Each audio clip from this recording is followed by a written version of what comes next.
Después de las excelentes presentaciones de la primera mesa, que me han parecido muy interesantes, vamos a seguir hablando de síndrome cardiorrenal en esta mesa y un poco pues, de las comorbilidades asociadas que son múltiples. Por una parte hablaremos de la ultrafiltración como uno de los tratamientos de la congestión severa y luego también vamos a hablar de otras comorbilidades tan importantes como la anemia y la hipercalemia, importantes por su elevada prevalencia y porque incrementan la morbimortalidad de una manera importante. Bueno, pues sin más, primero pasamos a la primera charla a cargo de la doctora Raquel López, que es una cardióloga de nuestro servicio de la FE, altamente implicada en la unidad cardiorrenal desde que se formó. Y bueno, adelante Raquel. Buenas tardes a todos, gracias por estar aquí, que llevamos desde la mañana y sé que es un poco duro, y a la organización por invitarme a hablar un poco en este caso de ultrafiltración en la sala de hospitalización, ya que como sabéis esta mañana durante el taller pues hemos estado ahí toqueteando la máquina y viendo un poco la técnica, pues ahora profundizar en 10 minutos exactos sobre su funcionamiento. El plantearnos utilizar sistemas de ultrafiltración tiene la razón de ser en que el síntoma estrella de la insuficiencia cardíaca sin duda es la congestión, que ya sabemos que deteriora estructural y funcionalmente varios órganos. Entonces, la piedra angular del tratamiento de la congestión sin duda son los diuréticos, pero nos encontramos con dos problemas fundamentalmente. Uno es la frecuencia, la prevalencia de resistencia diurética que tenemos y otra es que los diuréticos también tienen sus limitaciones. La resistencia diurética, sabéis que hay 1000 definiciones, se define como una sensibilidad alterada a los diuréticos que produce una natriuresis reducida y una diuresis que limita la posibilidad de lograr eubolemia, es decir, es no conseguir la eubolemia o no conseguir mejorar la congestión en un paciente que está congestivo. Y como sabéis, pues tiene un mecanismo multifactorial en el que, bueno, por motivos de tiempo no podemos entrar. Y el otro problema que nos encontrábamos es, como decimos, la limitación que tiene el propio tratamiento diurético. El tratamiento diurético suele asociarse a periodos bruscos y abruptos de depleción del volumen intravascular. Esto activa el sistema neurohormonal y además suele exceder lo que es la velocidad, la tasa de relleno plasmático, tasa que a su vez depende de la presión oncótica, de la permeabilidad vascular, de la función miocárdica, es decir, que entramos en un bucle de depleción de volumen intravascular, no da tiempo al relleno desde el espacio extravascular, pero es que además la diuresis que producen los diuréticos sabéis que es hipotónica. Y precisamente en insuficiencia cardíaca lo que ha demostrado claramente reducir la morbimortalidad es la natriuresis, no tanto la pérdida de agua, sino la de sodio. Podemos ver en las curvas de este estudio cómo realmente el efecto positivo en la supervivencia se logra cuando el balance negativo de sodio se produce y no tanto cuando el paciente pierde agua pero no sodio. Nos sorprende, por tanto, que casi el 40% de los pacientes con insuficiencia cardíaca se vayan con congestión alta y esto se asocia con tasas altas de mortalidad y de reingreso hospitalario. Y en este sentido, sin duda, para eliminar sodio del paciente, la forma más eficaz es una técnica mecánica como es la ultrafiltración, ya que el líquido del ultrafiltrado es isotónico, tiene el mismo sodio que el plasma y no es hipotónico como la orina que producen los diuréticos. Por esto tenemos varios protocolos que podemos comentar más o menos útiles respecto a cómo ir incrementando los diuréticos en función del sodio urinario, del volumen de diuresis, y son útiles y están bien, pero todos sabemos que llega un momento en el que nada funciona y en este sentido, cuando ya nada funciona, quizá un poco tarde, es cuando los algoritmos nos dicen que nos planteemos estrategias mecánicas como la ultrafiltración, que es el caso que nos ocupa, ya que la ultrafiltración es una técnica que podría romper este círculo vicioso de insuficiencia cardíaca, activación neurohormonal y síndrome cardiorrenal, pues como eliminando líquidos lentamente y además permitiéndonos la posibilidad de suspender diuréticos, porque como luego veremos, cuando hacemos ultrafiltración en un paciente, suspendemos el tratamiento diurético. Este vídeo no lo quería poner una foto solamente. La ultrafiltración ha existido toda la vida y aquí pues debería estar un nefrólogo o los compañeros de críticos que la llevan haciendo 1000 años, pero si nos estamos metiendo los cardiólogos en este mundo es porque ahora hay dispositivos pequeños que nos permiten hacer ultrafiltración de forma cómoda en nuestra planta de hospitalización en pacientes habituales que todos tenemos. Nos permite añadir esta herramienta a nuestro arsenal terapéutico de manejo de la congestión. Realmente es un dispositivo de ultrafiltración como los grandes. Nosotros utilizamos este, que es el Aquadex SmartFlow, y es un dispositivo tradicional. Le extrae la sangre al paciente por una vía venosa, la pasa por el filtro, una bolsa recoge el líquido del ultrafiltrado y la sangre vuelve al paciente por la línea de retorno. Es decir, es el sistema convencional, pero con un aparato pequeño, portátil, que permite, esto es muy importante, el acceso venoso periférico, que no hace falta vía central habitualmente, y es algo, digamos, intuitivo y práctico de utilizar con un entrenamiento que realmente no es difícil, como luego podremos ver, ¿no? ¿Qué indicaciones le vemos a esta técnica de ultrafiltración periférica? Pues la más habitual, sin duda, es la insuficiencia cardíaca aguda, un paciente que está en la planta con dosis altas de diuréticos y sobrecarga de fluidos. También lo utilizamos como puente a la diálisis peritoneal, a veces en sesiones periódicas en pacientes que tienen contraindicada por algún motivo la diálisis peritoneal, y también en algunos casos utilizamos esta técnica para preparar al paciente a procedimientos a los que tiene que llegar eubolémico, como puede ser las cirugías cardíacas, que son otra fuente habitual de utilizar esta terapia. Fundamentalmente utilizamos la ultrafiltración en el paciente caliente y húmedo. Esto lo hemos estudiado en nuestros pacientes, a ver qué perfil es el que se está beneficiando de esta terapia, y es lo que nosotros llamamos el perfil 4 y sobre todo 5. Un paciente con predominio de la congestión sistémica, con cierta disfunción renal, habitualmente con fallo derecho y con niveles altos de CA125 como corresponde a la congestión sistémica. ¿Y esto está en las guías? Pues sí, realmente está con una evidencia pues no muy alta, es un 2BC, nos dicen las guías europeas de insuficiencia cardíaca que la ultrafiltración puede ser considerada en pacientes con congestión refractaria que no responden al tratamiento diurético. ¿Y cómo realizarlo cuando queramos hacer esto en cualquier planta de cardiología? El primer paso realmente no es elegir las vías. Nosotros siempre decimos que el primer paso es decidir si la técnica está indicada o no está indicada, porque si está indicada, pues ya veremos las vías. A veces podrá ser acceso periférico, otras veces no. Pero pensamos que lo determinante es si está indicada y consideramos que el paciente se va a beneficiar. Y si es que sí, ya decidiremos cómo lo vamos a hacer. Lo ideal es el acceso venoso periférico, por las ventajas que tiene respecto a tener que coger una vía central.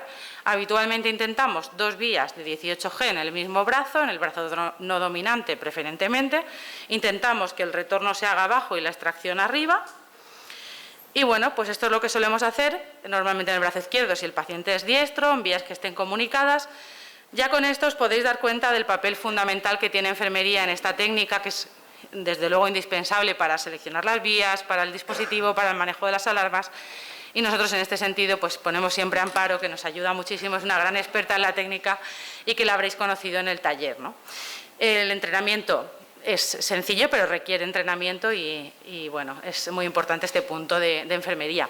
A veces, si los accesos periféricos no son ideales, podemos utilizar un pico o una línea media, que normalmente la recortamos unos 10 centímetros para que no sea tan largo y no haga presiones muy altas la extracción de la sangre.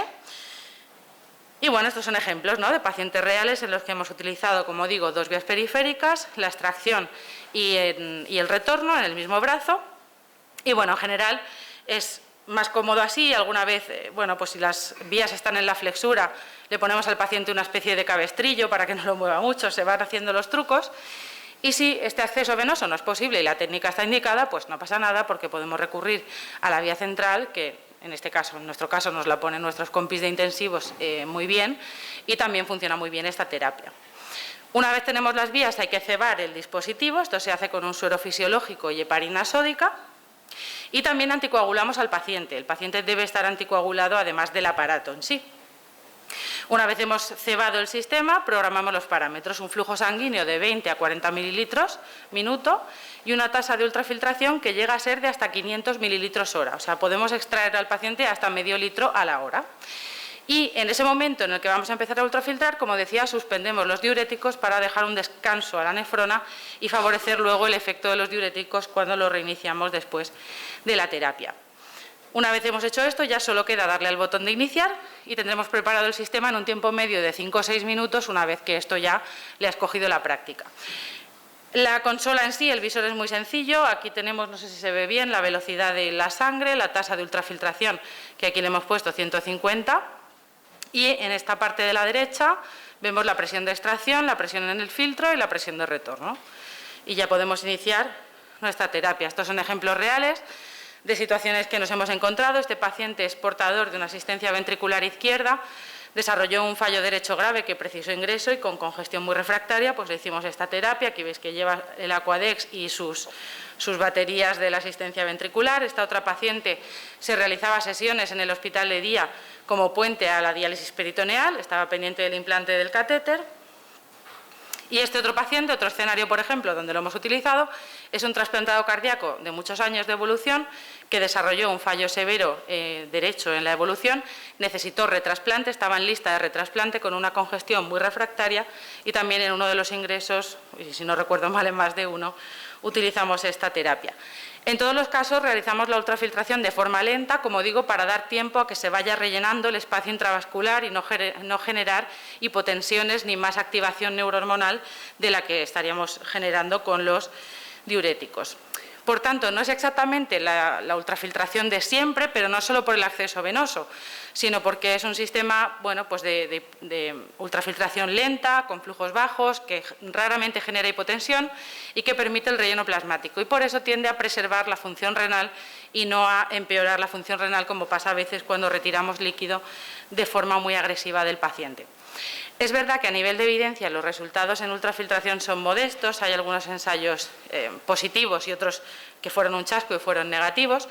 En general, los principales ensayos clínicos encuentran que en insuficiencia cardíaca la ultrafiltración se asocia con pérdida de más peso y en algunos ensayos con menos reingresos por insuficiencia cardíaca. Pero, como suele pasar en los ensayos de fase aguda, no se ha encontrado un impacto en la mortalidad. Pero es verdad que hablamos de estudios, ensayos, que la gran mayoría, por no decir todos, se hicieron con los dispositivos de ultrafiltración convencional, con catéteres centrales y a flujos altos. En cambio, este estudio, por ejemplo, que es más reciente, lo que hizo fue aleatorizar a los pacientes que ingresaban por insuficiencia cardíaca aguda a las 24 horas del ingreso a ultrafiltración precoz versus continuar con terapia diurética. Y se vio que la ultrafiltración precoz se asoció a mayor diuresis, pérdida de peso y también a mejoría sintomática. Como digo, todo eso está hecho en ultrafiltración convencional. Yo he intentado mirar lo que hay estrictamente en ultrafiltración de acceso periférico y solamente he encontrado estos 5 estudios, aparte de los nuestros del grupo. Y estos 5 estudios lo que vienen a decir pues son series de pacientes hasta 2007, esta es una terapia que tiene su tiempo, con series de 9 a 120 pacientes y un poco lo que encuentra es lo dicho, ¿no? En este caso, con una duración muy variable de 10 a 36 horas de ultrafiltración, los pacientes pierden peso, la función renal se mantiene y no hay alteraciones iónicas, lo cual también es un aspecto clave que diferencia esta terapia de los diuréticos, donde todos sabemos que cuando das dosis muy altas no sabes al día siguiente lo que va a pasar con los iones. Nosotros empezamos el programa en 2020. Inicialmente publicamos una primera experiencia solo con 16 pacientes, donde vimos que los pacientes que se ultrafiltraban en cardiología aumentaban la diuresis, perdían peso, no se hipotensaban y se iban de alta con menos diuréticos que con los que llegaron, esto es muy importante, sin alterarse la función renal. Y actualmente pues tenemos más de 70 pacientes en el programa. Después de esa experiencia inicial comparamos 21 pacientes con insuficiencia cardíaca aguda con tratamiento diurético versus 35 con insuficiencia cardíaca aguda que se ultrafiltraron y resultados siempre similares. Los pacientes ultrafiltrados orinaron más, perdieron más peso, la función renal mejoró y en este caso también encontramos una reducción de la estancia hospitalaria. Y bueno, también hemos mandado un metaanálisis que está enviado para publicación, donde también hemos incluido no solo los estudios, los grandes ensayos en ultrafiltración convencional, sino también periférica. Entonces, ¿no usamos diuréticos? Pues sí, la respuesta es que sí. Lo que pasa es que se ha demostrado que una mala respuesta diurética en las 3 primeras horas en la insuficiencia cardíaca aguda se asocia con una mayor mortalidad a medio plazo. Por lo tanto, un paciente que de inicio tiene mala diuresis va a tener peor pronóstico y quizá no tengamos que esperar tanto para tomar otras medidas. Ya para finalizar, me gustaría solo remarcar que este procedimiento no sustituye ni mucho menos ni pretende a la diálisis peritoneal, que sin duda es el tratamiento a largo plazo de la congestión refractaria. Son terapias distintas para pacientes distintos o terapias complementarias o evolutivas en el tiempo, ¿no? Para concluir, la ultrafiltración no es una terapia inicial, pero debe considerarse de forma precoz en pacientes resistentes a diuréticos. Si está indicada la vía de acceso, creemos que es lo de menos. La tasa de ultrafiltración hay que ajustarla a cada paciente, pero siempre hay que hacerlo lentamente, mejor que rápido. Claramente reduce el peso, claramente aumenta la diuresis y claramente vamos a quitarle más sodio al paciente que si forzamos la nefrona con diuréticos. No genera anomalías electrolíticas y tiene su sitio, pero no sustituye la diálisis peritoneal, que a largo plazo sigue siendo el tratamiento de elección. Y bueno, simplemente decir que para iniciar este programa y para todo, la clave del éxito es la unidad cardiorrenal y que por eso estamos todos aquí, así que muchas gracias.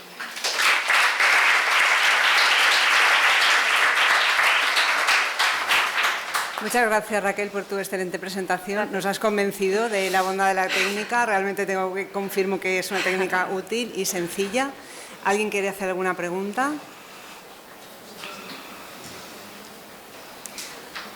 Bueno, pues simplemente decirte si es necesario que el paciente esté ingresado o crees que se puede tener experiencia en hospital de día.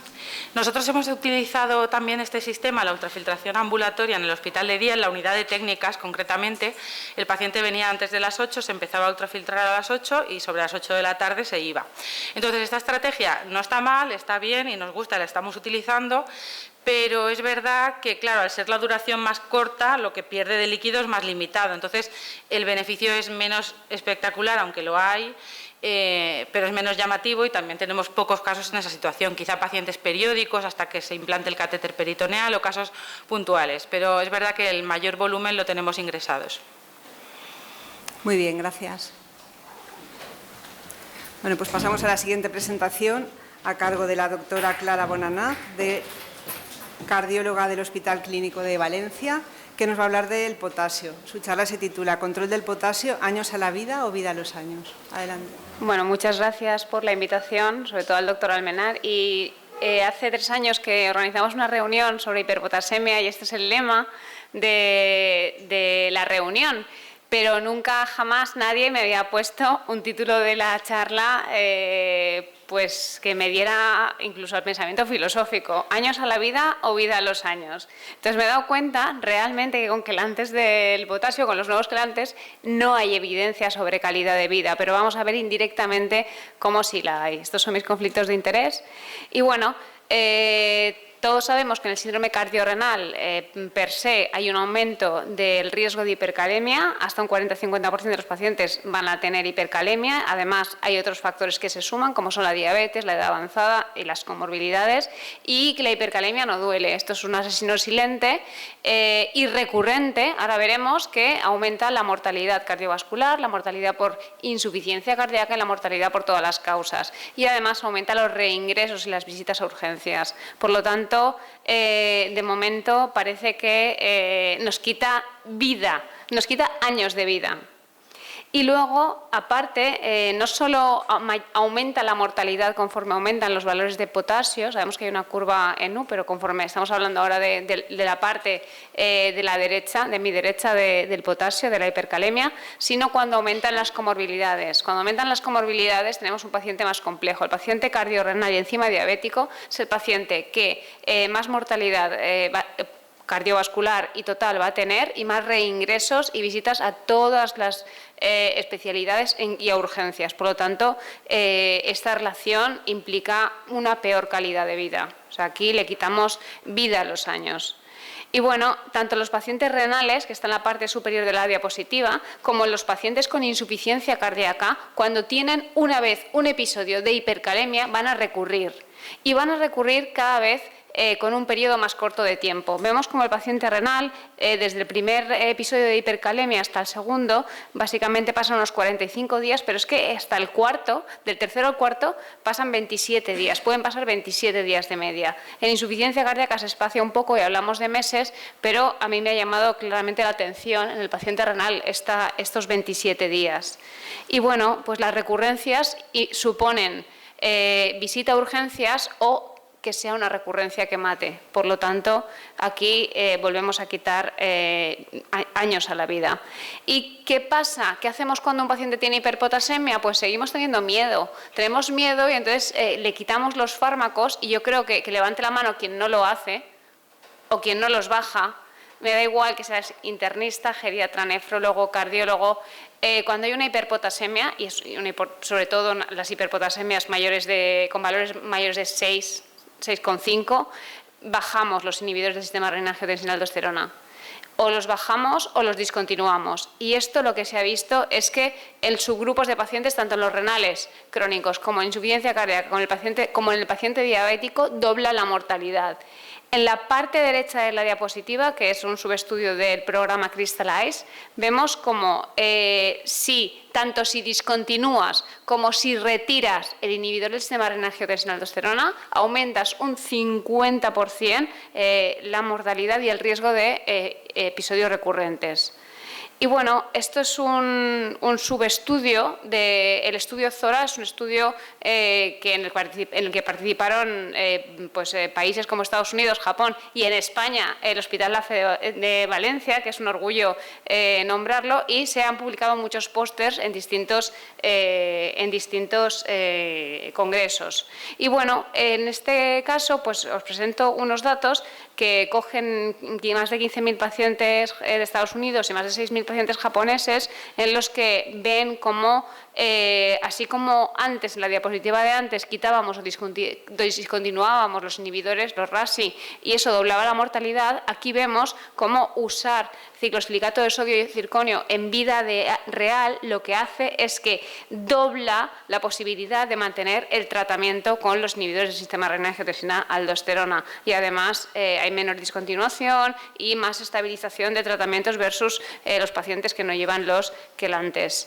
Y luego no he presentado el estudio de IALICE porque ya lo he contado en otros foros y quería que esta charla fuera diferente. Yo creo que los nefrólogos tenéis que estar contentos con ese estudio porque es yo creo que de los primeros estudios que hay en el paciente hemodializado, pero sí que es verdad que quería presentar 2 diapositivas de paciente complejo en vida real, y una es esta. Esta es una cohorte retrospectiva que incluye 139 pacientes en hemodiálisis, y lo que se hace es ver 4 estrategias terapéuticas de tratamiento de la hiperpotasemia aguda para ver cuál es más eficaz, segura y rápida a 2 horas, y si hay eventos adversos. En este caso, se comparan insulina-glucosa, una resina, resin-sodio, ciclosilicato de sodio-circonio, e insulina-glucosa con ciclosilicato de sodio y circonio. Y lo que se vio es que no hubo reacciones adversas, no hubo una diferencia significativa en los cambios de sodio sérico, calcio ni niveles de magnesio en el grupo del ciclosilicato, y que este fármaco, este quelante, tuvo una eficacia similar al tratamiento intravenoso de reducción de potasio, insulina-glucosa, con más ventajas de comodidad y seguridad. Tenemos que pensar que son sobres orales con buena palatabilidad.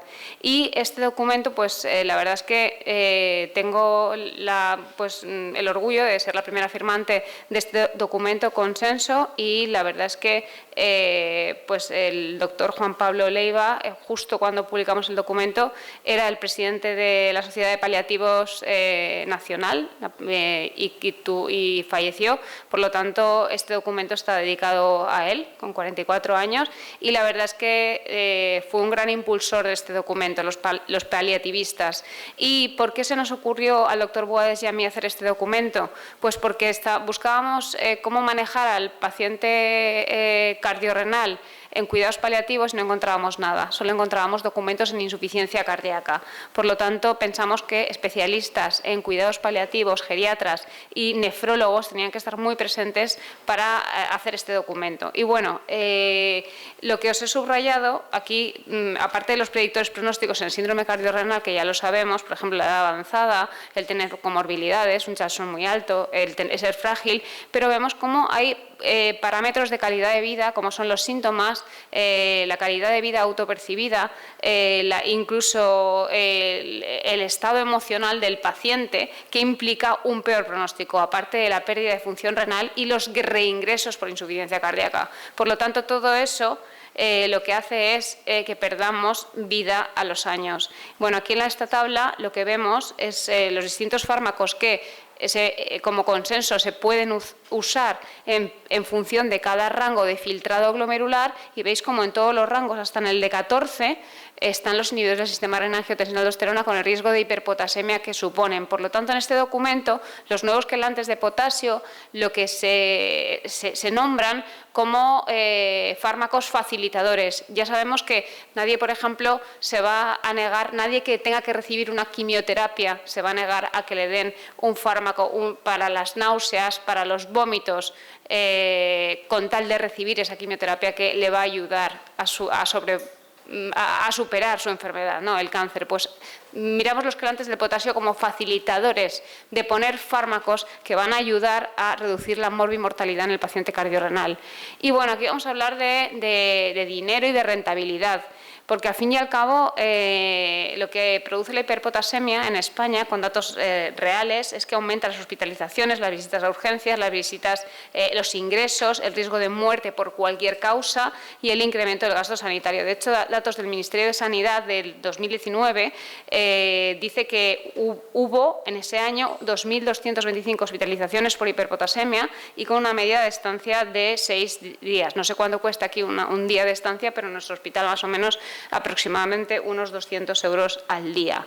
Y bueno, tenemos estudios como este, que es un estudio retrospectivo en vida real, que evalúa lo mismo, el impacto clínico y económico de la hipercalemia en 16.000 pacientes de 3 cohortes diferentes, pacientes con insuficiencia cardíaca y o enfermedad renal o las dos, con y sin tratamiento, con dosis óptimas de los inhibidores del sistema de renina-angiotensina-aldosterona, y se ve que es llamativo, pero solo el 26% de estos pacientes llevaban dosis óptimas y estas dosis óptimas se asociaron a menores costes médicos y los pacientes que desarrollaban una hiperpotasemia suponían un mayor coste sanitario de forma independiente a si estaban bien o no o maltratados con los inhibidores del sistema renina-angiotensina-aldosterona. Luego tenemos este póster publicado en un europeo de nefrología el año pasado, que es el Revolutionize, que nos habla de las consecuencias de la hipercalemia recurrente en el uso de recursos. Simplemente os voy a nombrar que la hipercalemia recurrente, que es más de 2 eventos de hipercalemia, supuso un 125% más de costes que en la cohorte de pacientes que alcanzaban normocalemia y un 37% más en los pacientes que tenían solo un episodio de hipercalemia. Pero no solo eso, sino que el número de hospitalizaciones fue en hipercalemia recurrente un 167% mayor que los pacientes con normocalemia y un 44% mayor que en los pacientes que solo tenían un episodio. Y rentabilidad, ya sabemos que estos fármacos son coste efectivos y se ha analizado tanto el ciclosilicato de sodio y circonio, con esto estoy acabando ya, en Noruega y Suecia, como el patiromer a nivel nacional. Son coste efectivos porque reducen los reingresos y la mortalidad cardiovascular y por todas las causas. Lo que pasa que sí que es cierto que para ser coste efectivos el nivel de potasio tiene que ser por encima de 5,1 y más aún si está por encima de 5,4, que por eso nuestro visado recoge ese nivel de potasio, aunque las guías digan otra cosa. Y bueno, esto es mi última diapositiva. Es el estudio Seneca. El estudio Seneca se llama, el título es A Randomized Clinical Trial to Define the Best Strategy for the Management of Heart Failure and Chronic Kidney Disease. Este ensayo clínico me lo he inventado yo y tengo la suerte de que hoy se ha hecho la visita de inicio. Son muy poquitos centros a nivel nacional. De momento, pues solo está en Valencia solo está el hospital clínico y son pacientes inhabituales en los ensayos clínicos porque son pacientes mayores de 70 años que se van a ir de alta o bien del servicio de urgencias o bien de nefrología o bien de medicina interna o bien de geriatría. Hay centros de geriatría, por ejemplo el de Albacete, que tienen insuficiencia renal con un filtrado hasta 15 mililitros minuto, por lo tanto eso es novedoso, en cualquier rango de fracción de eyección, pero que hayan tenido o tengan tratamiento con inhibidores del sistema renina-angiotensina-aldosterona por alguna indicación clínica. Y lo que veremos es esos pacientes si añadir ciclosilicato de sodio y circonio sin unos niveles de potasio excesivamente altos porque estén en riesgo de tener hiperpotasemia o que ya hayan tenido un episodio en 2 años anteriores o que tengan hasta 5,9 de potasio, de 5,5 a 5,9, son criterios de inclusión adicionales para ver si en 3 meses conseguimos con estos fármacos no solo titular la dosis de los inhibidores del sistema renina-angiotensina-aldosterona, sino también con endpoints subrogados de mortalidad, calidad de vida y que hasta ahora clásicamente no se han evaluado en los estudios, por lo tanto no he podido hacerte una presentación que hable de la calidad de vida, de la vida a los años, de los años a la vida. Pero sí que es verdad que a raíz de la aparición de estos fármacos, que ya los conocemos, tenemos experiencia desde 2020-2021, pues yo creo que un término japonés va bien, ¿no?, para definir el punto en el que estamos, que es genko, que es el avance sin vuelta atrás. El gen significa cambio y cambias con una luz diferente. Estos fármacos han venido para quedarse, para cambiar nuestra práctica clínica diaria y para utilizarlos en escenarios pues cada vez más complejos como es el paciente cardiorrenal. Muchas gracias.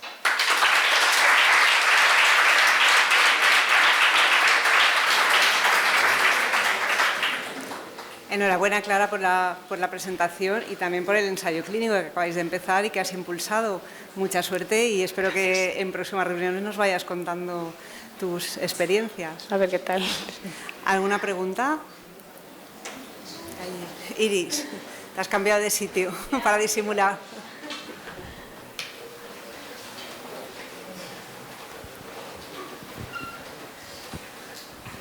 Perdón que soy muy pesada, pero bueno, enhorabuena por la charla.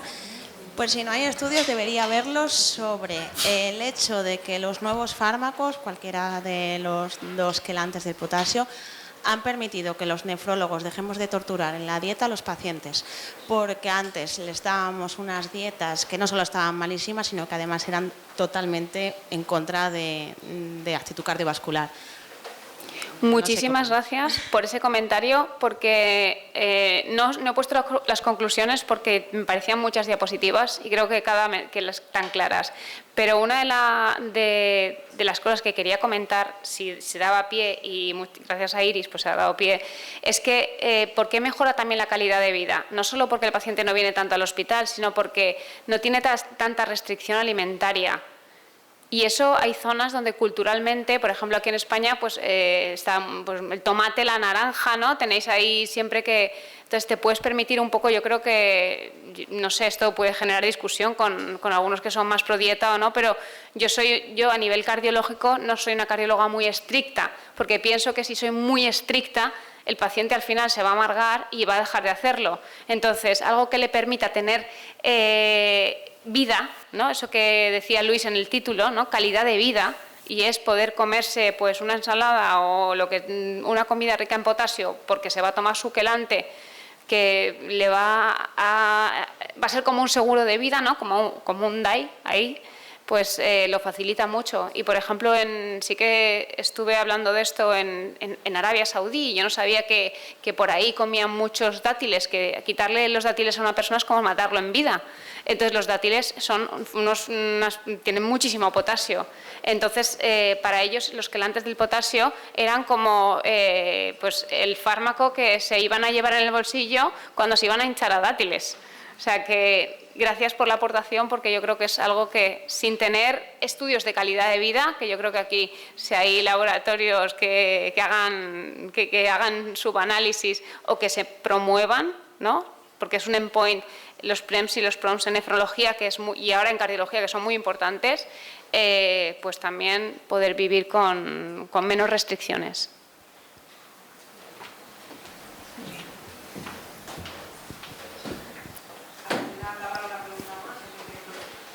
¿Alguien quiere preguntar algo más? Sí, es que no... No, ya está. Vale, pues ahora cambiamos de tema y pasamos a hablar de anemia. La doctora Pilar Sánchez, jefa de sección de la Unidad de Enfermedad Renal Crónica y Terapias Sustitutivas y codirectora de la Unidad Cardiorrenal del Hospital La Fe, nos va a hablar de síndrome anémico de actitud terapéutica. Esta es la mesa 2, ¿no? Sí, mesa 2. Vale.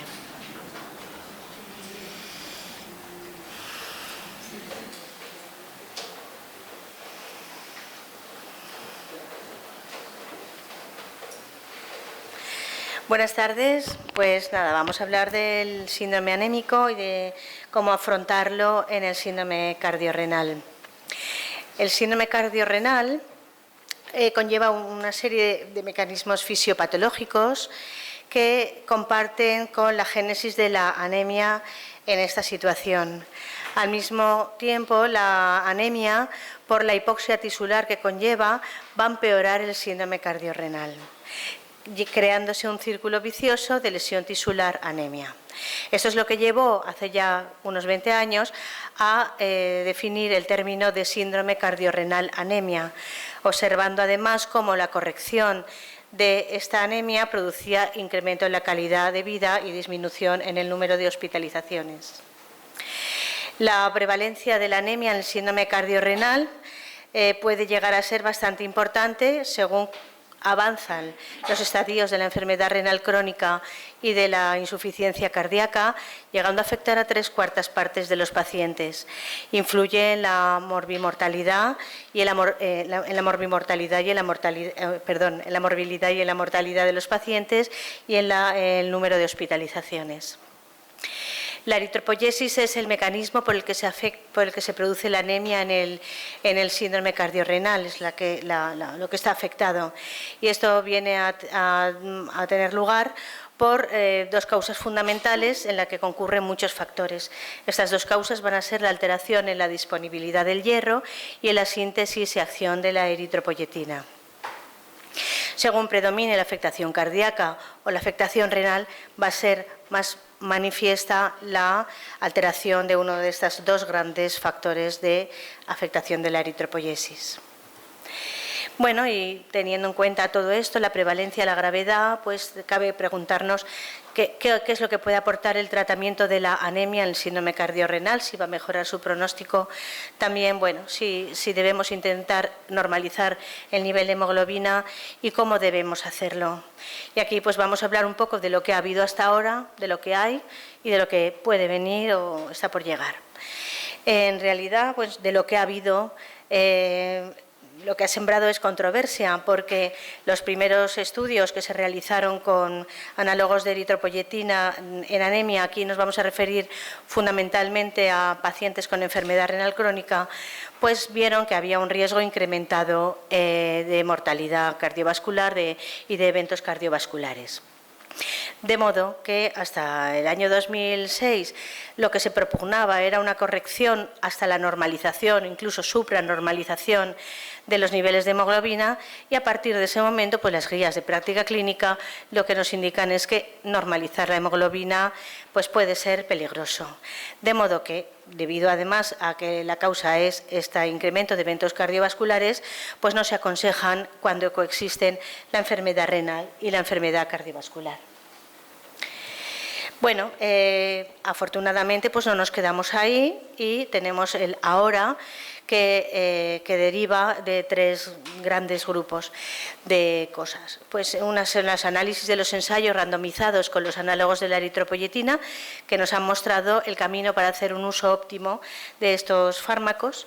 Por otra parte, pues tenemos nuevos agentes estimuladores de la eritropoyesis, que como son los inhibidores de las prolil hidroxilasas del factor inducible por la hipoxia y los inhibidores de los ISGLT2, y ya está y vendrá pues nuevas terapias en experimentación, fundamentalmente como agentes antiepsidina que van a mejorar la disponibilidad del hierro y por tanto en esa fase segunda de la eritropoyesis pues ejercer su efecto terapéutico. Dentro de la primera de las situaciones, pues hemos de decir que los análisis secundarios de los ensayos randomizados con los análogos de la eritropoyetina han mostrado pues, una matización de los resultados. En primer lugar, pues, se evaluó que el diseño de los estudios, de algún modo, pues, estaba encaminado a realizar incrementos progresivos de la dosis de eritropoyetina para lograr el efecto de normalización. Y según los resultados, pues, se vio que había varios grupos de pacientes según la respuesta a los agentes de eritropoyéticos, pacientes que eran malos respondedores o pacientes que podían tener una respuesta inicial mala o pacientes que eran buenos respondedores. Y lo que se vio es que es la dosis la que asocia un riesgo cardiovascular elevado. Estos pacientes con bajas respuestas son los pacientes que habitualmente tenemos en el síndrome cardiorrenal, pacientes inflamados, diabéticos y con comorbilidad. De modo que si queremos utilizar los agentes estimuladores de la eritropoyesis, pues hemos de tener en cuenta este efecto dosis dependiente e inflamación dependiente y hemos de identificar cuál es la dosis mínima del agente eritropoyético que nos proporcione un nivel de hemoglobina adecuado y no normalizado. Por tanto, tendremos que valorar y corregir los factores de resistencia sobre todo pues, la inflamación, la deficiencia o alteración en la disponibilidad del hierro. Iniciaremos con dosis bajas, evitaremos incrementos de dosis hasta más de 4 veces el valor inicial. Evitaremos incrementos inapropiados de dosis en episodios agudos, como pueden ser la infección o cirugía, en la que fisiológicamente se produce una anemización de causa inflamatoria. Hay que evitar los cambios de dosis demasiado frecuentes. La eritropoyesis completa, con la maduración, dura unos 25-28 días y hay que utilizar predominantemente la vía subcutánea, que permite un ahorro de 25% de la dosis, y hay que respetar los intervalos de administración. Si son eritropoyetinas de acción corta, 3 veces en semana. Si es una darbepoetina, 1 vez por semana, y si es la mircera, pues 1 vez al mes, porque evitaremos los picos, que son los causantes de la acción de la eritropoyetina sobre el endotelio vascular, que causa vasoconstricción y trombogenicidad. Bien, dicho esto, pues pasamos un poco a hablar de los nuevos agentes estimuladores de la eritropoyesis, que son los inhibidores de las prolilhidroxilasas del factor inducible por hipoxia y los ISGLT2. Bueno, el factor inducible por hipoxia es un factor de transcripción de genes que conducen a la adaptación a la hipoxia tisular. En una situación de normoxia, este factor se va produciendo y se va degradando. Sin embargo, bien por la hipoxia o por la acción de los fármacos inhibidores de las prolilhidroxilasas, pues la subunidad alfa se estabiliza, se acopla con la subunidad beta y penetra en el núcleo, en donde van a ejercer su efecto terapéutico. Hay 3 tipos de subunidad alfa: la 1, la 2 y la 3. La 3 no parece así como muy relevante en este tema. La 2-alfa es la que estimula, la que produce la estimulación de la transcripción del gen de la eritropoyetina y además pues mejora la utilización del hierro, tiene una acción antioxidina. Y en relación a este efecto de estimulación del GIF-alfa, del GIF2-alfa, los inhibidores de las prolilhidroxilasas distintos que se han desarrollado como fármacos, pues han demostrado una acción terapéutica similar comparados con los análogos de la eritropoyetina. El GIF1-alfa, sin embargo, pues es una molécula que es un factor que actúa en hipoxia crónica y lleva a la transcripción de genes relacionados con la inflamación, con el estrés oxidativo y la angiogénesis. Tiene como finalidad producir una adaptación a la hipoxia crónica. Y debido a la posible estimulación también de este GIF1-alfa, existe preocupación por la posibilidad de efectos secundarios, y dentro de ellos pues los de las complicaciones tromboembólicas. En los distintos estudios que se han realizado en fase 3 de seguridad, no se ha demostrado que exista una incidencia aumentada de eventos cardiovasculares por la utilización de estos agentes inhibidores comparados con análogos de la eritropoyetina. No se han realizado frente a placebo. Y una de las ventajas que puede tener este grupo de fármacos es que actúan también en presencia de inflamación. Cuando se dividen a los pacientes por cuartiles de PCR, se puede valorar que la respuesta a la recuperación de la anemia es similar en todos los grupos. Por tanto, pues pueden tener una ventaja en estos pacientes nuestros que pueden ser inflamados. El roxadustat es el único fármaco que se ha comercializado en España. Y si bien pues, su uso está restringido a determinadas utilizaciones, y entre ellas pues, es el paciente inflamado, se reconoce la necesidad de estudios a largo plazo que evalúen la seguridad, porque tampoco existen estudios en vida real. Y ya por último pues, tenemos los inhibidores del cotransportador sodio-glucosa. No se han realizado estudios como fármaco antianémico, pero en los estudios que se realizaron para evaluar su utilidad frente a placebos, pues se observó que había un incremento de la hemoglobina de 0,6-7 gramos decilitro, independientemente del nivel basal, es decir, de que el paciente fuera o no anémico previamente, y también en todos los estadios de la enfermedad renal. Los mecanismos de acción de estos fármacos son muchos, o realmente las consecuencias de su mecanismo de acción fundamental, que es la inhibición de ese cotransportador, cuya actividad está incrementada en enfermedad renal y en diabetes y produce una reabsorción incrementada de fluido al intersticio renal, causando también fibrosis a largo plazo y también una estimulación del sistema simpático. Como digo, pues esta inhibición pues de algún modo restaura la homeostasis a distintos niveles derivados de ello y pues el efecto antianémico, aunque no se ha comprobado al 100%, pero se postulan distintos mecanismos que, como pueden ser la hemoconcentración, sobre todo al inicio por la acción un poco diurética que tiene, aunque más transitoria, también produce un incremento transitorio de la eritropoyetina, quizá por esta restauración del intersticio renal y las células del intersticio pues recobran esa capacidad de síntesis de eritropoyetina, el efecto antiinflamatorio que mejora la utilización del hierro y también produce una activación del GIF-2-alfa, que a diferencia de los fármacos del grupo anterior, pues no se ve acompañada de un incremento del 1-alfa. Se realiza por otra vía, que es la vía de la sirtuina, que parece pues más fisiológica. De modo pues que de entrada un poco parece que todos fueran ventajas para la utilización de estos fármacos. Al mismo tiempo, pues se está estudiando que el efecto antianémico de los ISGLT2 parece ligado a la menor progresión de la enfermedad cardiovascular. Esto se ve estadísticamente, aunque no se sabe si esta asociación entre anemia o mejoría de la anemia y mejoría cardiovascular es causal o simplemente es una coexistencia. Y ya por último y para terminar, hablamos de algunas nuevas terapias en experimentación que van dirigidos fundamentalmente a restaurar el metabolismo del hierro, la disponibilidad del hierro como agentes antiepsidina, que ahora nos comentará nuestro compañero. Bueno, pues la epsidina es una proteína de síntesis hepática que se eleva en la enfermedad renal crónica y por inflamación, por tanto está elevada con frecuencia en el síndrome cardiorrenal, afecta a la absorción y al transporte del hierro y también inhibe la proliferación de progenitores eritroides.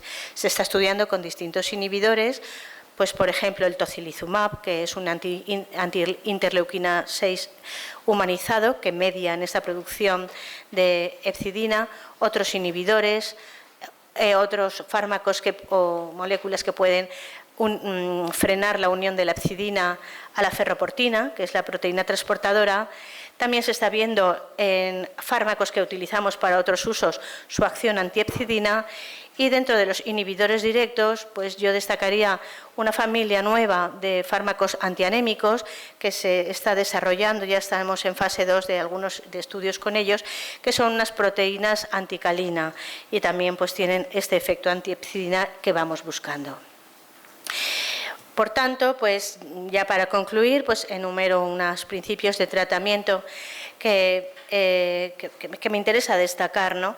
Nosotros no estamos tratando un valor de hemoglobina, estamos tratando un paciente complejo y por tanto tenemos que hacer una valoración muy completa, su estado de hidratación, de función renal y cardíaca, pues los niveles de fólico, de B12, en fin, tenemos que realizar una valoración completa y pronóstica. Hay que descartar los déficits nutricionales, las pérdidas intestinales de hierro, que también son causa de ferropenia absoluta por los anticoagulantes y antiagregantes. La ferroterapia, ya lo comentará, es una de las piedras fundamentales del tratamiento antianémico y también mejorará la función cardíaca. Y bueno, hay que darlo antes, no debemos empezar agentes eritropoyéticos sin haber corregido ferropenia y hay que mantener y controlar el metabolismo del hierro, porque si no estamos haciendo un poco el bobo, ¿no? Estamos dando agentes eritropoyéticos, pero no estamos dando los ladrillos que van a permitir la formación de la hemoglobina.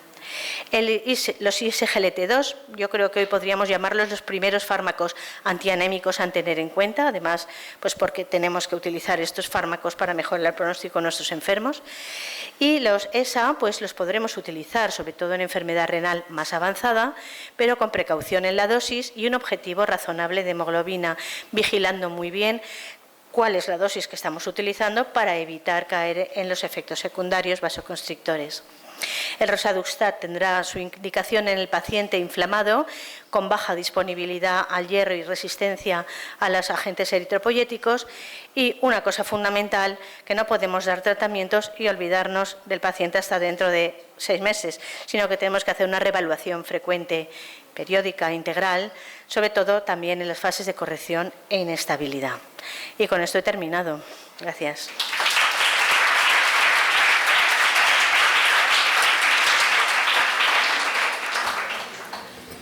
Enhorabuena, Pilar, por la excelente presentación. Nos ha sintetizado de una manera muy clara. Muy sintética. No, es verdad, es que has contado todo, el mecanismo fisiopatológico, los tratamientos de los que constamos en la actualidad, de los que disponemos y los que vendrán en un futuro. Yo tengo una pregunta. Bueno, me ha gustado mucho tu charla, además me interesa mucho el tema, pero me has desmontado un poco con el GIF-alfa y el beta. Porque, a ver, es verdad que sabemos que la epsidina es una molécula que lo que hace es que, aunque tengas hierro, lo retiene ahí como en los macrófagos y el hígado y no lo puedes utilizar, y que tiene una relación inversa con el GIF. Entonces, yo, respecto a los ISGLT2, sí que sé que al aumentar el GIF disminuye la epsidina y, por lo tanto, mejorarían la disponibilidad de ese hierro que no podemos utilizar. Pero claro, cuando has hablado de que aumentan el GIF-alfa, entonces ahí ya me ha generado la duda. A lo mejor es que lo he dicho mal. Yo lo que quería decir yo no lo sé. O sea, es que el GIF-2-alfa tiene una acción antiepsidina.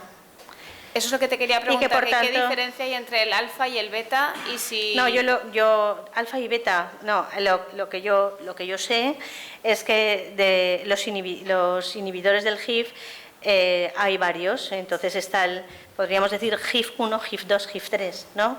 Entonces, según la subunidad alfa. Entonces, si se activa la producción de la subunidad alfa 2, pues los efectos van a ser muy pro eritropoyesis y muy pro mejorar la disponibilidad de hierro. Pero al mismo tiempo se puede también estimular el GIF1 alfa. Se dice que la estimulación del GIF1 alfa es dependiente de una... la estimulación del GIF1 alfa es dependiente de que el estímulo sea continuado y prolongado. Esa es la razón por la que pues hay fármacos como el roxadustat, se administran a días alternos para que no se produzca esa activación del GIF1 alfa, que va encaminado a producir mecanismos. Ya sabemos que muchas veces cuando en fisiología tenemos mecanismos de adaptación, acaban siendo disadaptativos y acaban siendo de lesión. Entonces, pues se dice que cuando se producen estos mecanismos de adaptación tienden o bien a restaurar o a matar. Es decir, que según el camino un poco que tomen, según el nivel de alteración fisiopatológica que exista, esos mecanismos van a conducir a una mejoría, a una restauración o a un empeoramiento. Y por tanto, pues lo que no nos interesa con estos inhibidores de las prolilhidroxilasas del GIF es que se estimule mucho el GIF1 alfa. Nos interesa la estimulación 2. Y quizá pues la administración intermitente de roxadustat está previniendo esa estimulación del GIF1 alfa, que nos preocupa en cuanto a angiogénesis, fibrosis, riesgo cardiovascular, cáncer. No he leído todos los efectos secundarios, que son potenciales, no son demostrados, pero que son una preocupación porque derivan de la transcripción genética de muchos genes que esos sí que se conocen y sabe que participan en angiogénesis, en fibrosis, en distintas cosas que pueden no ser muy buenas, ¿no? Muchas gracias. Un mundo complejo, ¿no? Mundo complejo. Gracias, Pilar. Bueno, pues pasamos a la última charla de esta mesa. Seguimos hablando de anemia y el doctor José Pérez, médico internista del Hospital General, forma parte también de la unidad cardiorrenal del Hospital General, nos va a hablar sobre la importancia del déficit de hierro en el síndrome cardiorrenal. Adelante. Bueno, muchas gracias. Buenas tardes a todos. En primer lugar, gracias, Luis, por haberme invitado. Me considero un intruso aquí, ¿no? Un internista. Somos en la unidad cardiorrenal del hospital, bueno, pues nos tienen también en cuenta los internistas y trabajamos cardios, nefros internistas, porque gran parte de la insuficiencia cardíaca en el hospital ingresa a nuestro servicio y por eso trabajamos conjuntamente con ellos. Bueno, he enfocado la presentación respondiendo a 4 preguntas. Yo creo que va a ser muy práctica la charla. Es decir, ¿qué importancia tiene la ferropenia en el síndrome cardiorrenal? cómo la tenemos que cribar y cuál es la definición de ferropenia según las guías de práctica clínica, cómo la tratamos y qué gaps de evidencia tenemos, porque hay muchos gaps de evidencia todavía en el tratamiento de la ferropenia en este tipo de pacientes. Bueno, es importante porque el 55% de los pacientes con insuficiencia cardíaca crónica tienen ferropenia, el 80% de los pacientes que ingresan con insuficiencia cardíaca o síndrome cardiorrenal en el hospital tienen ferropenia, y todo eso conlleva peor calidad de vida, más reingresos y más mortalidad.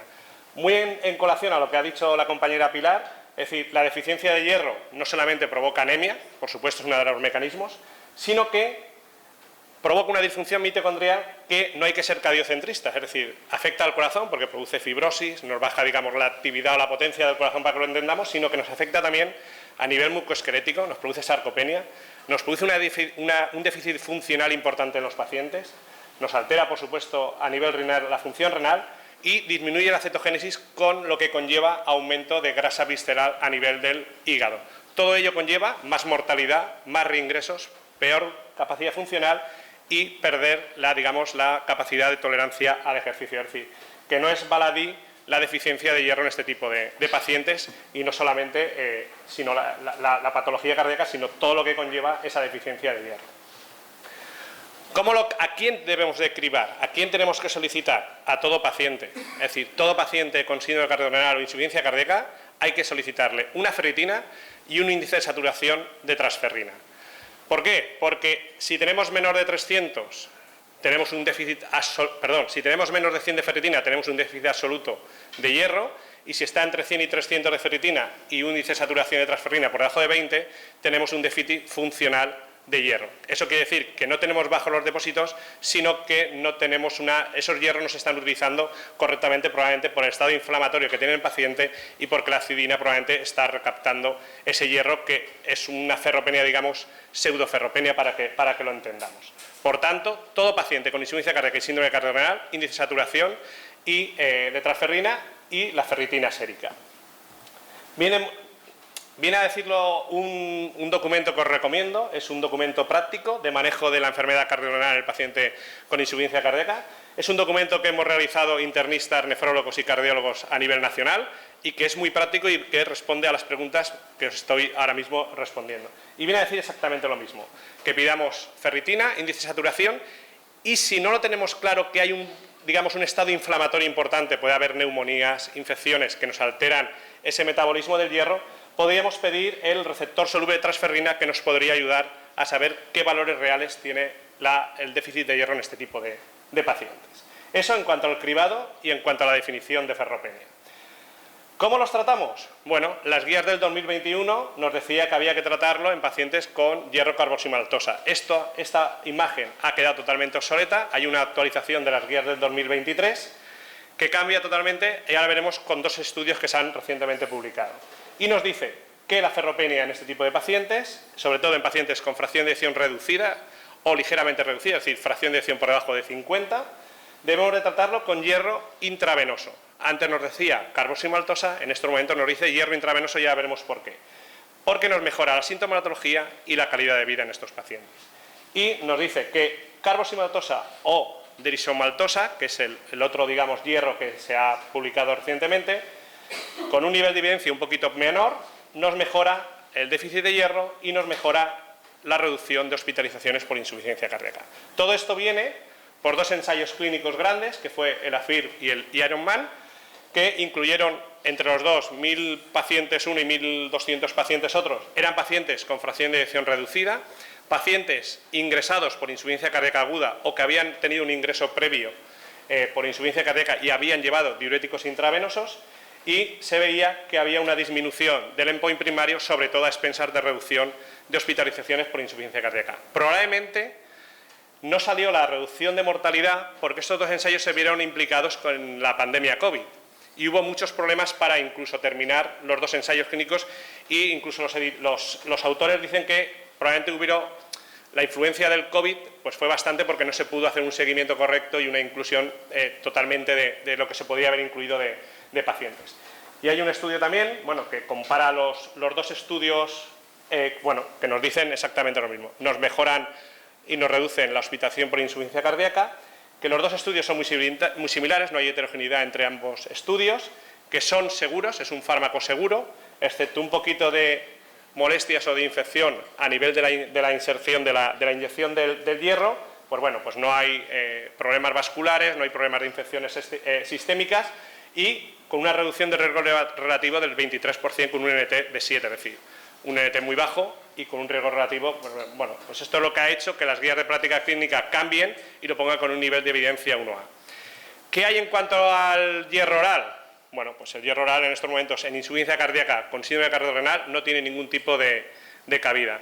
Hay un estudio que es el Yaronaut, que se vio que no había prácticamente mejoría, era exactamente igual que dar placebo, y hay un metaanálisis muy reciente que une todos los estudios que hay con hierro oral y se vio que exactamente igual, ni mejoraba el test de los 6 minutos marcha, ni mejoraba la calidad de vida, es decir, no había una mejoría. Parecía que mejoraba un poquito los depósitos de hierro, pero sin ningún tipo de repercusión en la clínica o en el beneficio de los pacientes. Por tanto, el hierro oral en este tipo de pacientes no tiene cabida. ¿Y cómo los tratamos? Bueno, pues si nos vamos al artículo que se ha comentado, bueno, pues recomendamos el hierro carboxilmaltosa, que es el que tenemos comercializado en España, dependiendo del peso y dependiendo de las dosis de hemoglobina. Bueno, pues pacientes más, pues nos vamos a guiar más por el paciente mayor de 70 kilos, menor de 10 de hemoglobina, 2 gramos de carboxilmaltosa, 1 gramo, y a las 4 o 6 semanas poner el otro gramo, y entre 10 y 14, 1 gramo, y a las 6 semanas medio gramo de carboxilmaltosa. Es la indicación que tenemos para este tipo de pacientes. Y luego, ¿cómo vemos la repercusión? Bueno, pues los compañeros del clínico hicieron un ensayo clínico muy interesante, que es el Myocardial Hyaron, y se vio que en el momento que tú le ponías hierro carboxilmaltosa a este tipo de enfermos, a los 7 días en cardioresonancia ya se veía la mejoría tanto en T1, T2, como se reflexionaba a nivel cardíaca los depósitos de hierro, y a los 30 días. Es decir, había un beneficio, es decir, la captación de hierro por el miocardio era muy rápida, y eso se traducía en ¿qué? En mejoría de calidad de vida, en mejoría de los 3-6 minutos marcha, en mejoraban la NIJA, disminuían el NT-proBNP, es decir, todo beneficios, tras poner el hierro en este tipo de pacientes. Y algo curioso, que ya lo ha comentado la compañera, y que ellos hacen un subanálisis no especificado del ensayo, que ven que los pacientes que estaban tratados con hierro y en este caso llevaban un ISGLT2, estos pacientes mejoraban este mapeo en cardioresonancia, es decir, había mejor captación del hierro a nivel del miocardio en los pacientes que llevaban el ISGLT2. Y probablemente esta diapositiva la ha puesto la compañera. Los ISGLT2 probablemente será en un futuro tratamiento también de la ferropenia, no solamente con el hierro intravenoso, sino con los ISGLT2 como tratamiento de fondo para toda la fracción de eyección del ventrículo izquierdo. Es decir, hoy en día un paciente con insuficiencia cardíaca hay que preguntarse por qué no lleva un ISGLT2. Es decir, no es que lo debe llevar, nos debemos de preguntar por qué no lo lleva, porque está indicado en toda la fracción de eyección del ventrículo izquierdo, y no voy a entrar a explicar esto porque lo explica ella perfectamente. Es decir, probablemente es por la disminución de la inflamación, mejora, disminuir la acidina y facilita que ese déficit de hierro funcional, pues el hierro esté circulante y mejore pues la eritropoiesis en este tipo de enfermos. Y para ir acabando, es decir, tenemos déficit de evidencia en este tipo de enfermos, es decir, los beneficios del hierro pensamos que son de naturaleza cardiocéntrica y, como habéis visto, hay efectos, otros muchos sistemas que influyen en el manejo y en la fisiopatología de este tipo de enfermos.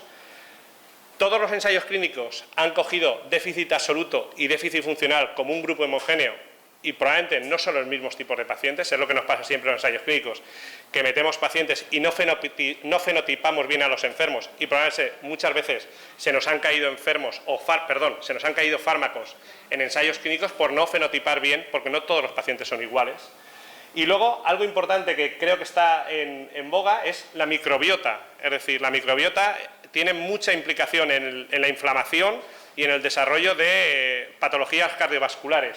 Y probablemente la mala absorción de hierro, la pérdida de hierro, puede estar implicada en la microbiota a nivel intestinal, en la ferropenia y en la anemia de este tipo de enfermos. Y algo que nos falta al gap, pero que luego si queréis lo comentamos, es la fracción de eyección preservada. Más del 50% de los pacientes tienen fracción de eyección preservada, y a día de hoy no tenemos evidencia con el hierro intravenoso ni con el hierro oral en este tipo de pacientes.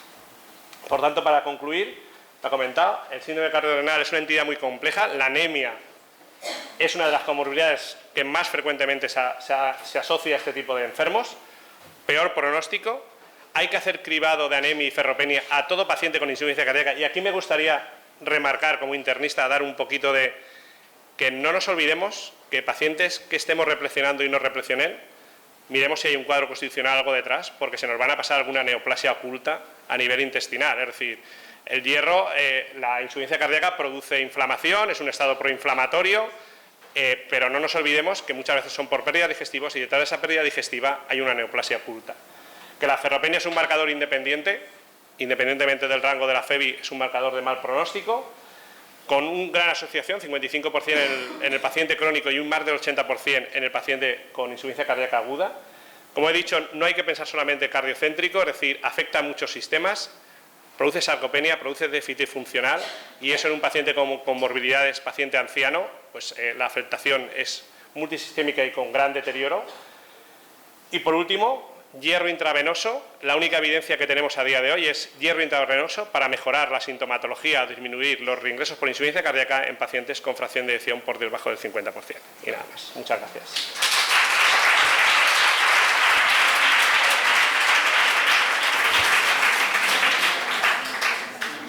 Gracias por la excelente presentación. Me ha gustado mucho y nada, nos has dejado muy claro la importancia de la ferropenia, no solo como causa de anemia, que es lo que siempre tendemos a pensar, sino que en sí es una entidad que no debemos desconsiderar en absoluto. Clara creo que quiere preguntar algo y si alguien quiere levantando la mano. Como internista, bueno, no me mates, José, me ha encantado tu presentación, pero me gusta mucho el tema también. En 2024 Milton Packer ha publicado un Circulation que es como redefiniendo el déficit de hierro en insuficiencia cardíaca, ¿no? Y él es un visionario. Entonces lo que dice es que el déficit de hierro funcional y el absoluto, que los nefrólogos lo tenían muy bien definido hace 25 años, pero hace 25 años hubo una necesidad de querer poner suplementos de hierro y añadieron la ferritina y se cambiaron un poco la definición. Entonces, lo que dice es que los cardiólogos, también los nefrólogos podéis opinar, que los cardiólogos hemos adoptado la definición de los nefrólogos, pero que no tenemos una definición propia. Y eso que has dicho tú de fenotipar a los pacientes, a lo mejor si los fenotipamos mejor, y él lo que dice es que él lo que visualiza es que el IST va a ser el parámetro que va a medir si tienes ferropenia o no, más o menos el receptor soluble de la transferrina. No he querido entrar porque el doctor Almenar mandó un correo que si nos pasábamos del tiempo nos cortaba la cabeza, pero pues lo siento. Si nos íbamos a la definición, es verdad que se está utilizando la definición de las guías europeas de cardiología, que es la que ha comentado, pero que realmente no tiene una gran sensibilidad y especificidad para el diagnóstico de la ferropenia, es decir, tiene un 70-80%, es decir, que no es una definición correcta, pero se ha asumido esa definición para todos los ensayos clínicos y estamos funcionando con esa definición que probablemente no sea lo más correcto para definir un déficit absoluto o un déficit funcional y que se debería hacer estudios por separado fenotipando porque a lo mejor probablemente no es lo mismo. Pero se ha asumido en las guías de práctica clínica de la europea, que es ferritina por debajo de 100 o entre 100 y 300 y ST por debajo de 20 y así es como estamos funcionando. ¿Alguna pregunta más? Pues nada, si os parece, damos por finalizada esta segunda mesa y si no me equivoco pasamos al café ahora, ¿no?